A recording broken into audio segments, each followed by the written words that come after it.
rate cuts and the week ahead as far as economic numbers go. Folks, we are doing this daily financial news live early, actually doing it from the backyard. Thought I'd give this a shot. So let's talk about PCE. Of course, PCE stands for Personal Consumption Expenditure. It is the Fed's favorite inflation gauge. We got the news on Friday. As expected, it came in kind of benign, right on the numbers, really showing that inflation is not reinflating as of yet. Also, interestingly enough, not declining at the moment either. PCE has become this number that the experts can routinely get correct because they can back into the numbers from CPI and PPI from earlier in the month. If you want the numbers, here you go. Headline came in at 2.5. Estimate was 2.4, so above expectations. And last was 2.6. Core, this is the important number. This is the one that the Fed says pay attention to. Core was 2.6. Estimate was 2.5. Last was 2.6. So again, is this enough for the Fed to potentially cut rates in July? I, of course, think not. But I will admit to having much more chatter about a July rate cut than I would have thought possible. We are still staring at 100% chance of a September rate cut. More on that in a minute. But yes, here we go. Let's talk about the economic news of the week, and that starts on Tuesday. We will get the latest and greatest Case-Shiller index. Again, remember this number is very, very old. It is likely, I think, 2 months old. It is not a number that we should really be looking at. It will undoubtedly show home prices are up, but as I've said routinely last week, the housing market has changed. We are no longer in a seller's market.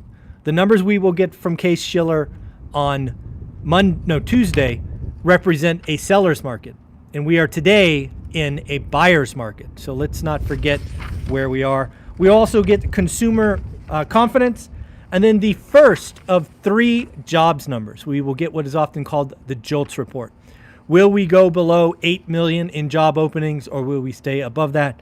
That will be of record. On Wednesday, we get private payrolls. This is called the ADP report. We will get pending home sales. More on pending home sales in a minute. Rate decision. Again, what will the Fed do on Wednesday? Again, I am calling for nothing, although there is chatter about a quarter-point cut coming. We will also get the press announcement. And then most importantly, it will be Jerome Powell in front of a microphone taking questions. That's where we're going to find out if a September rate cut is being telegraphed, if a September rate cut is not on the table. Again, will Jerome Powell be dovish or hawkish? Will he lean in to the rate cut mantra, or will he be hawkish and say, nothing is coming, data dependent, we have time? You know the drill. On Thursday, we will once again get weekly claims. Again, reminder of where we've been. We're sitting right around 230, 235. Again, a number like that is okay. We're not looking for spikes. We don't want to go from 235 to 270. That would be a sign that the job market is breaking. We will also get ISM manufacturing. Is the manufacturing sector in the United States still contracting, or are we getting some growth? Then on Friday, we will get the big number of the week. The big number of the week, often called the jobs number. We will get the unemployment rate. Will it stay at 4.1, or, like the last 4 months, go higher? Expectations, just so you know, are for it to stay stable at 4.1%. But the coup de grace, the big number of the week, is how many jobs were created in the month of June. Estimates are 190. Last was 206.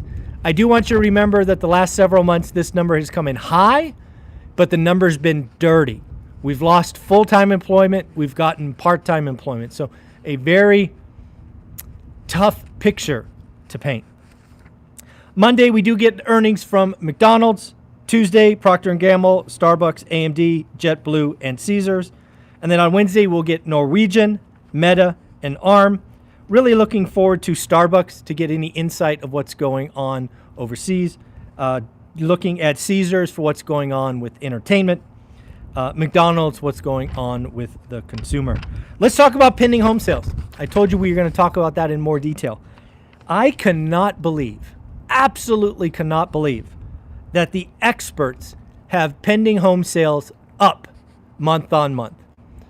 Again, the experts are calling for pending home sales to be up 0.8%.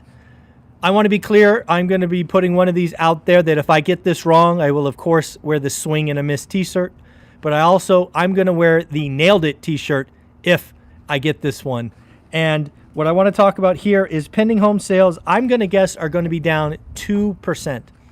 Folks, it's not good out there. I'm talking to agents every week. It's tough out there. Again, I think it's going to slow down. It would not shock me if we go to 3.72 million transactions when we kind of put it all together. So yeah, pending home sales will be interesting. Found some interesting stuff about households in the United States. Apparently 9% of U.S. households have greater than 500K in their retirement accounts. 26% have more than 100%. Where'd that come from? More than 100K. So that means 74% of households do not have 100 grand saved for retirement. Let's talk about some interesting stuff I got while watching some videos this weekend. Danielle DiMartino Booth is out saying something disastrous is about to break. Obviously, she has been rather bearish on the economy, been very bearish on the consumer. She is now putting it out there that the next couple of months, something is going to break. Then we got Meet Kevin. Meet Kevin was at WealthCon over the weekend. Ryan Pineda put out that video already. Meet Kevin is of the mind that we've got something like a 6 to 8 month window to go shopping for housing. That is a really bold call, but why is he making it? Well, it is Meet Kevin's belief that a recession is near. Rates will be cut back to zero. Yes, Meet Kevin thinks we are going lower. In fact, Meet Kevin has said repeatedly that he thinks we will see rates like we saw last time. And he thinks that if that should happen, any housing bought in the next 6 to 8 months will simply skyrocket. I do not share that belief. I do not think I just can't imagine a time where we will get back to the zero bound. I want to remind you that Jerome Powell, it is my belief, wants to break the Fed put, and he is not interested in giving Wall Street what it wants. So let's talk about rate cuts. Again, the market is pricing in a 100% chance of a September rate cut. I want to ask you, just logically speaking, let's say we are at 4.1% unemployment at the end of this week, right? The jobs number. We have PCE core, the Fed's favorite measure, 2.5%. And the latest GDP reading we had was what, 2.8%? I simply ask, why would you cut in that environment? Why would you risk reigniting inflation?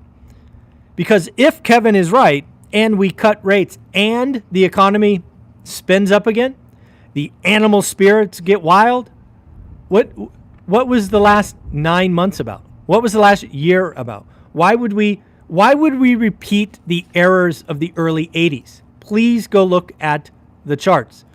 In the early 80s, Arthur Burns was beating inflation. Then it broke, and then he cut, and then it came back. A la Paul Volcker ends up taking us to 20. The most painful recession in the United States pre-global financial crisis was 1981.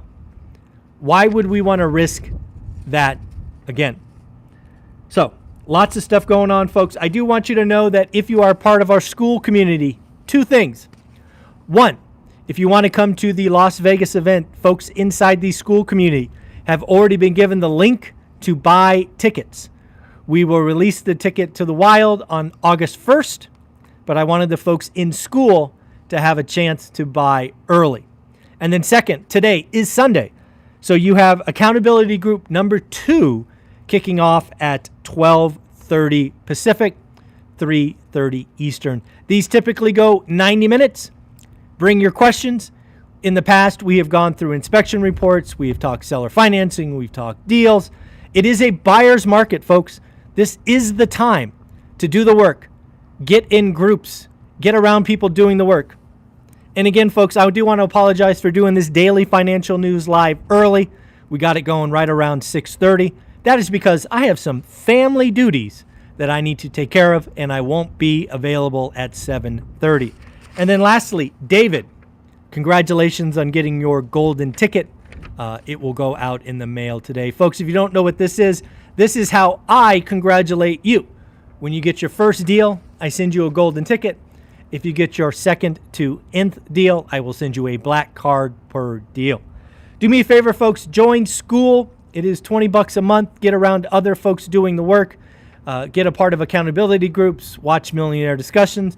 There's an entire library of amazing things from CPAs to self-management to all of this stuff. Join the group today. Be a part of a movement. Folks, take care. And again, one more time, David, congratulations on your golden ticket. Later.